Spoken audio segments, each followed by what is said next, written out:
ଏହି ବର୍ଷ 2025 ପ୍ରଥମ ଦିନରେ ଅର୍ଥାତ ଜାନୁଆରୀ ମାସର ପ୍ରଥମ ଦିନରେ କେଉଁ ସାମଗ୍ରୀ ଆପଣ ନିଜ ଘରକୁ କିଣିକି ଆଣିବା ଦ୍ୱାରା ସମ୍ପୂର୍ଣ୍ଣ ବର୍ଷଟିରେ ଆପଣଙ୍କ ଗୃହରେ ଧନର ବର୍ଷା ହେବ ଅର୍ଥାତ ଆପଣଙ୍କ ଗୃହରେ ଦାରିଦ୍ର୍ୟତା କିମ୍ବା ଧନର ଅଭାବ ଦେଖାଦେବ ନାହିଁ।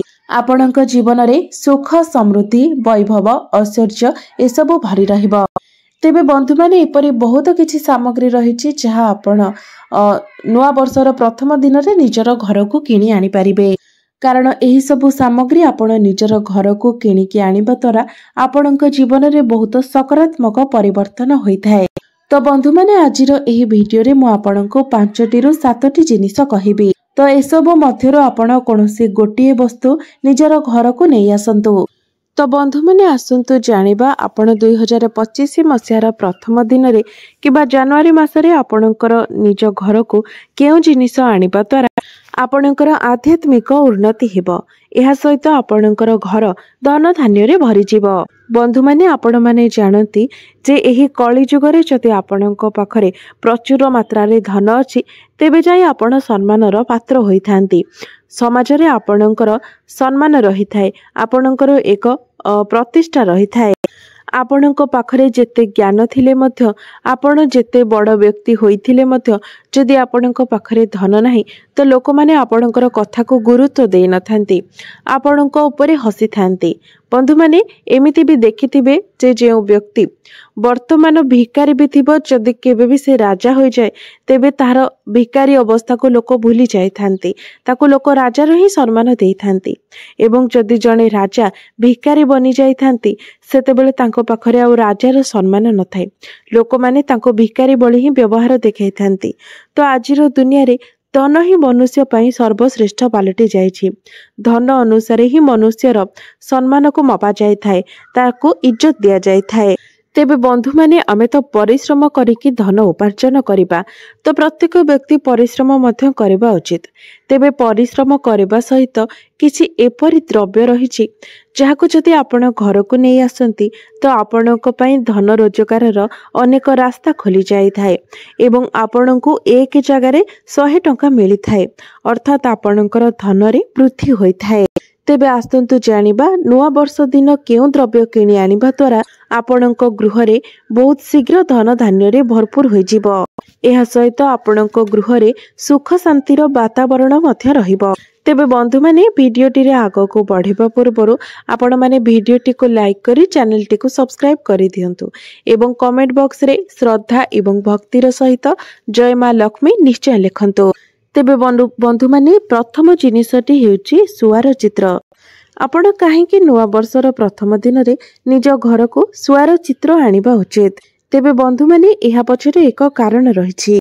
ବନ୍ଧୁମାନେ ଯଦି ଆପଣଙ୍କ ଘରେ ଛୋଟ ପିଲା ଅଛନ୍ତି ଏବଂ ସେମାନେ ପାଠ ପଢ଼ାରେ ମନ ଦେଉନାହାନ୍ତି, ପାଠ ପଢ଼ାରେ ସେମାନଙ୍କର ମନ ଲାଗୁନାହିଁ କିମ୍ବା ଆପଣ ଯଦି ନିଜେ କୌଣସି ଜବ୍ ପାଇଁ ପ୍ରିପେୟାର ହେଉଛନ୍ତି, ଆପଣଙ୍କୁ କୌଣସି ଭଲ ଜବ୍ ପାଇଁ ପ୍ରିପେୟାର ହେବାର ଅଛି ତ ଆପଣ ନିଜ ଘରକୁ ଏହି ନୂଆବର୍ଷ ଦିନ ଶୁଆର ଫଟୋ ଚିତ୍ର ନିଶ୍ଚୟ ଆଣନ୍ତୁ ଏବଂ ଘରର ଉତ୍ତର ଦିଗରେ ଆପଣ ଶୁଆର ଚିତ୍ର ଲଗାନ୍ତୁ। ଏପରି ମାନାଯାଏ ଯେ ଯଦି ଆପଣ ନୂଆ ବର୍ଷର ପ୍ରଥମ ଦିନରେ ଶୁଆର ଚିତ୍ରକୁ ଆଣି ନିଜ ଘରର ଉତ୍ତର ଦିଗର କାନ୍ଥରେ ଲଗାଉଛନ୍ତି, ଏପରି କରିବା ଦ୍ୱାରା ଆପଣଙ୍କର ପିଲା ପାଠ ପଢ଼ାରେ ମନ ଦେଇଥାଏ, ତାର ମନ ଏକାଗ୍ର ହୋଇଥାଏ ଏବଂ ଗୃହରେ ସମସ୍ତ ସଦସ୍ୟମାନଙ୍କ ମଧ୍ୟରେ ଭଲ ପାଇବା ମଧ୍ୟ ବଢ଼ିଥାଏ, ଏକତା ବଢ଼ିଥାଏ, ଆପଣଙ୍କୁ ସୌଭାଗ୍ୟ ପ୍ରାପ୍ତି ହୋଇଥାଏ। ଶୁଆକୁ ଦାରିଦ୍ର୍ୟତାର ନାଶକ ବୋଲି କୁହାଯାଇଥାଏ। ଯଦି ଆପଣଙ୍କ ଗୃହର କୌଣସି ସଦସ୍ୟ ଅନେକ ଦିନ ଧରି କୌଣସି ରୋଗରେ ପୀଡ଼ିତ ଅଛନ୍ତି କିମ୍ବା ଆପଣଙ୍କ ଗୃହରେ ଦାରିଦ୍ର୍ୟତା ଲାଗି ରହୁଛି, ବାସ୍ତୁଶାସ୍ତ୍ର ଅନୁସାରେ ଶୁଆକୁ ଅତ୍ୟନ୍ତ ଶୁଭ ବୋଲି ମାନାଯାଇଛି। ଯେଉଁଠାରେ ଶୁଆର ଚିତ୍ର ରହିଥାଏ ସେଠାରେ କେବେ ବି ଧନର ଅଭାବ ହୋଇନଥାଏ। ତ ସେଥିପାଇଁ ବନ୍ଧୁମାନେ ନୂଆ ବର୍ଷ ଦିନ ଆପଣ ଘରକୁ ଶୁଆର ଚିତ୍ର ନିଶ୍ଚୟ ଆଣନ୍ତୁ। ଏବେ ଆସନ୍ତୁ ଜାଣିବା ଦ୍ୱିତୀୟ ସାମଗ୍ରୀଟି କ'ଣ? ତେବେ ଦ୍ୱିତୀୟ ସାମଗ୍ରୀଟି ହେଉଛି ଶଙ୍ଖ। ବନ୍ଧୁମାନେ ଆମର ହିନ୍ଦୁ ଶାସ୍ତ୍ରରେ ଶଙ୍ଖକୁ ବହୁତ ପବିତ୍ର ବୋଲି ମାନାଯାଇଥାଏ। ତେବେ ଏପରି କାହିଁକି ମାନାଯାଇଥାଏ? କାରଣ ସମୁଦ୍ର ମନ୍ଥନ ସମୟରେ ଶଙ୍ଖର ଉତ୍ପତ୍ତି ହୋଇଥିଲା ଏବଂ 14ଟି ରତ୍ନ ମଧ୍ୟରେ ଶଙ୍ଖର ଗଣନା ମଧ୍ୟ ହୋଇଥାଏ। ଶଙ୍ଖକୁ ସ୍ୱୟଂ ଭଗବାନ ବିଷ୍ଣୁ ନିଜ ହସ୍ତରେ ଧାରଣ କରିଥାନ୍ତି ଏବଂ ଶଙ୍ଖରେ ମା ଲକ୍ଷ୍ମୀଙ୍କର ମଧ୍ୟ ନିବାସ ହୋଇଥାଏ। ଯେଉଁ ଘରେ ପ୍ରତିଦିନ ଶଙ୍ଖ ଧ୍ୱନି କରାଯାଇଥାଏ ସେହି ଘରେ ସର୍ବଦା ବାତାବରଣ ପବିତ୍ର ଏବଂ ଶୁଦ୍ଧ ରହିଥାଏ। ସେହି ଘରରେ ଯାହା ବି କିଛି ନକାରାତ୍ମକ ଶକ୍ତି ରହିଥାଏ ସେସବୁର ନାଶ ହୋଇଯାଇଥାଏ। ନୂଆବର୍ଷ ଦିନ ଯଦି ଆପଣ ନିଜ ଘରକୁ ଶଙ୍ଖ କିଣିକି ଆଣୁଛନ୍ତି ତ ଭଗବାନ ଶ୍ରୀ ବିଷ୍ଣୁଙ୍କ ସହିତ ମା ଲକ୍ଷ୍ମୀ ମଧ୍ୟ ଆପଣଙ୍କ ଗୃହରେ ନିବାସ କରିଥାନ୍ତି। ବିଶେଷ କରି ନୂଆବର୍ଷର ପ୍ରଥମ ଦିନ ନିଜ ଘରେ ଆପଣ ଶଙ୍ଖ ଧ୍ୱନି କରିବା ଉଚିତ, ଯାହାଫଳରେ ପୁରା ବର୍ଷଟି ଆପଣଙ୍କ ପାଇଁ ଶୁଭମୟ ରହିବ। ବନ୍ଧୁମାନେ, ଘରେ ଶଙ୍ଖ ରଖିବା ଦ୍ୱାରା ଯଦି ପିଲା ଚିଡ଼ଚିଡ଼ ହେଉଥାଏ ତ ସେ ମଧ୍ୟ ଶାନ୍ତ ହୋଇଥାଏ ଏବଂ ଯଦି ଆପଣଙ୍କ ଗୃହରେ କୌଣସି ପ୍ରକାରର ତନ୍ତ୍ର ଶକ୍ତିର ପ୍ରୟୋଗ ହୋଇଥାଏ ତେବେ ତାହାକୁ ମଧ୍ୟ ଶଙ୍ଖ ନଷ୍ଟ କରିଦେଇଥାଏ। ଏହା ବ୍ୟତୀତ ମା ଲକ୍ଷ୍ମୀଙ୍କର ଆପଣଙ୍କ ଗୃହରେ ସ୍ଥାୟୀ ନିବାସ ମଧ୍ୟ ଶଙ୍ଖ ଦ୍ୱାରା ହିଁ ହୋଇଥାଏ। ଅର୍ଥାତ୍ ଆପଣଙ୍କ ଗୃହରେ ଯଦି ଶଙ୍ଖ ରହିଥାଏ ତେବେ ମା ଲକ୍ଷ୍ମୀ ମଧ୍ୟ ଆପଣଙ୍କ ଗୃହରେ ସ୍ଥାୟୀ ନିବାସ କରିଥାନ୍ତି। ଏହା ବ୍ୟତୀତ ଆପଣଙ୍କ ଗୃହରେ ଯଦି ଅଯଥା ଖର୍ଚ୍ଚ ଅଧିକ ହୋଇଥାଏ, ଆୟ ଅପେକ୍ଷା ଆପଣଙ୍କ ଗୃହରେ ବ୍ୟୟ ଅଧିକ ହୋଇଥାଏ ତେବେ ଏହାକୁ ମଧ୍ୟ ଶଙ୍ଖ ନିୟନ୍ତ୍ରଣ କରିଦେଇଥାଏ। ଶଙ୍ଖ ଆପଣଙ୍କର ଅତିରିକ୍ତ ଖର୍ଚ୍ଚକୁ ରୋକିବାର କାର୍ଯ୍ୟ କରିଥାଏ, ଯାହାଫଳରେ ଆପଣଙ୍କ ଗୃହରେ କେବେ ବି ଧନର ଅଭାବ ହୋଇନଥାଏ ଏବଂ ଗୃହରେ ସର୍ବଦା ଶାନ୍ତିର ପରିବେଶ ରହିଥାଏ। ତ ନୂଆବର୍ଷର ପ୍ରଥମ ଦିନରେ ଆପଣ ନିଶ୍ଚିତ ଭାବରେ ନିଜ ଘରକୁ ଶଙ୍ଖ କିଣିକି ଆଣନ୍ତୁ। ନିଶ୍ଚିତ ଭାବରେ ଆପଣଙ୍କୁ ଏହା ଅନେକ ପ୍ରକାରର ଲାଭ ପ୍ରଦାନ କରିବ। ତେବେ ତୃତୀୟ ସାମଗ୍ରୀଟି ହେଉଛି ଭଗବାନ ଶ୍ରୀ ଗଣେଶଙ୍କର ମୂର୍ତ୍ତି। ଆପଣ ବର୍ଷ ସାରା ନିଜ ଗୃହରେ ସୁଖ ସମୃଦ୍ଧିର ବୃଦ୍ଧି କରିବା ପାଇଁ ନୂଆବର୍ଷର ପ୍ରଥମ ଦିନରେ ଆପଣ ଶ୍ରୀ ଗଣେଶଙ୍କର ମୂର୍ତ୍ତି ନିଶ୍ଚିତ ଭାବରେ କିଣିକି ଆଣନ୍ତୁ, କାରଣ ଏହି ବର୍ଷଟି ନୂତନ ବର୍ଷ ବୁଧବାରରୁ ହିଁ ଆରମ୍ଭ ହେଉଛି, ଯାହାଫଳରେ ସମ୍ପୂର୍ଣ୍ଣ ବର୍ଷଟି ଉପରେ ଶ୍ରୀ ଗଣେଶଙ୍କର ପ୍ରଭାବ ରହିବ। ସେଥିପାଇଁ ଯଦି ଆପଣ ଶୁଭ ଲାଭ ରିଦ୍ଧି ସିଦ୍ଧି ପ୍ରାପ୍ତ କରିବା ପାଇଁ ଚାହୁଁଛନ୍ତି ତେବେ ଆପଣ ଏହି ନୂଆ ବର୍ଷର ପ୍ରଥମ ଦିନ ନିଜ ଘରକୁ ଶ୍ରୀ ଗଣେଶଙ୍କର ମୂର୍ତ୍ତି ନିଶ୍ଚିତ ଆଣନ୍ତୁ, କାରଣ ଶ୍ରୀ ଗଣେଶ ଅଗ୍ରପୂଜ୍ୟ ଅଟନ୍ତି। ଯେଉଁ ଗୃହରେ ନୂଆବର୍ଷର ପ୍ରଥମ ଦିନ ଶ୍ରୀ ଗଣେଶଙ୍କର ପ୍ରତିମା ଅଣାଯାଇଥାଏ ସେହି ଗୃହରେ କେବେ ବି ସୁଖ ସମୃଦ୍ଧି ଅଭାବ ହୋଇନଥାଏ। ଶ୍ରୀ ଗଣେଶଙ୍କୁ ରିଦ୍ଧି ସିଦ୍ଧିଙ୍କର ସ୍ୱାମୀ କୁହାଯାଇଥାଏ, ଶୁଭ ଲାଭଙ୍କର ପିତା କୁହାଯାଇଥାଏ। ଶ୍ରୀ ଗଣେଶଙ୍କୁ ମଙ୍ଗଳକାରୀ ସ୍ୱରୂପ ମାନାଯାଇଥାଏ, ବିଘ୍ନହର୍ତ୍ତା ମାନାଯାଇଥାଏ। ଶ୍ରୀ ଗଣେଶ ସର୍ବଦା ମଙ୍ଗଳ ପ୍ରଦାନ କରିଥାନ୍ତି। ତ ଆପଣମାନେ ମଧ୍ୟ ଯଦି ଚାହୁଁଛନ୍ତି ଯେ ଆପଣଙ୍କ ଜୀବନରେ ଥିବା ସମସ୍ତ ବାଧାବିଘ୍ନ ଦୂର ହୋଇଯାଉ, ଆପଣଙ୍କର ଜୀବନରେ ମଙ୍ଗଳ ଆସୁ, ତ ସେଥିପାଇଁ ଆପଣମାନେ ନିଶ୍ଚିତ ଭାବରେ ନୂଆବର୍ଷର ପ୍ରଥମ ଦିନରେ ନିଜର ଘରକୁ ଶ୍ରୀ ଗଣେଶଙ୍କର ପ୍ରତିମା କିମ୍ବା ଫଟୋ ନିଶ୍ଚିତ ଭାବରେ ଆଣନ୍ତୁ। ଚତୁର୍ଥ ସାମଗ୍ରୀଟି ହେଉଛି ତୁଳସୀ ଗଛ। ବନ୍ଧୁମାନେ, ଆମର ହିନ୍ଦୁ ଧର୍ମରେ ତୁଳସୀ ଗଛକୁ ବହୁତ ହି ଅଧିକ ପବିତ୍ର ମାନାଯାଇଥାଏ। ତୁଳସୀ ଗଛକୁ ମା ଲକ୍ଷ୍ମୀଙ୍କର ସ୍ୱରୂପ ମାନାଯାଇଥାଏ। ସେଥିପାଇଁ ପ୍ରତ୍ୟେକ ଦିନ ନିୟମିତ ଭାବରେ ମା ତୁଳସୀଙ୍କର ପୂଜା କରିବା ଦ୍ୱାରା ଆପଣଙ୍କୁ ଶ୍ରୀ ବିଷ୍ଣୁଙ୍କ ସହିତ ମା ଲକ୍ଷ୍ମୀଙ୍କର ଆଶୀର୍ବାଦ ମଧ୍ୟ ପ୍ରାପ୍ତି ହୋଇଥାଏ। ସେଥିପାଇଁ ନୂଆବର୍ଷର ପ୍ରଥମ ଦିନରେ ଆପଣ ନିଜ ଗୃହରେ ତୁଳସୀ ଗଛ ନିଶ୍ଚୟ ଭାବରେ ଲଗାନ୍ତୁ, ଯାହାଫଳରେ ବର୍ଷ ସାରା ଆପଣଙ୍କ ଗୃହରେ ସୁଖ ସମୃଦ୍ଧି ଲାଗି ରହିବ। ଆପଣଙ୍କ ଗୃହରେ ଧନ ଧାନ୍ୟରେ ବୃଦ୍ଧି ହେବ। ବନ୍ଧୁମାନେ, ମା ଲକ୍ଷ୍ମୀଙ୍କୁ ଆମେ ଧନର ଦେବୀ ଭାବରେ ଜାଣିଥାଉ, ମାତ୍ର ଧନ ଦେବାର ଅଧିକାର ଶ୍ରୀ ବିଷ୍ଣୁଙ୍କ ନିକଟରେ ରହିଥାଏ ଏବଂ କାହାକୁ କେତେ ମାତ୍ରାରେ ଧନ ଦିଆଯିବ ତାହା ଶ୍ରୀ ବିଷ୍ଣୁ ହିଁ ନିର୍ଦ୍ଧାରିତ କରିଥାନ୍ତି। ସେଥିପାଇଁ ଯେଉଁ ବ୍ୟକ୍ତି ନିୟମିତ ଭାବରେ ପ୍ରତ୍ୟେକ ଦିନ ମା ତୁଳସୀଙ୍କର ପୂଜାର୍ଚ୍ଚନା କରିଥାନ୍ତି ତାଙ୍କୁ ଶ୍ରୀ ବିଷ୍ଣୁଙ୍କର ବିଶେଷ କୃପା ପ୍ରାପ୍ତି ହୋଇଥାଏ।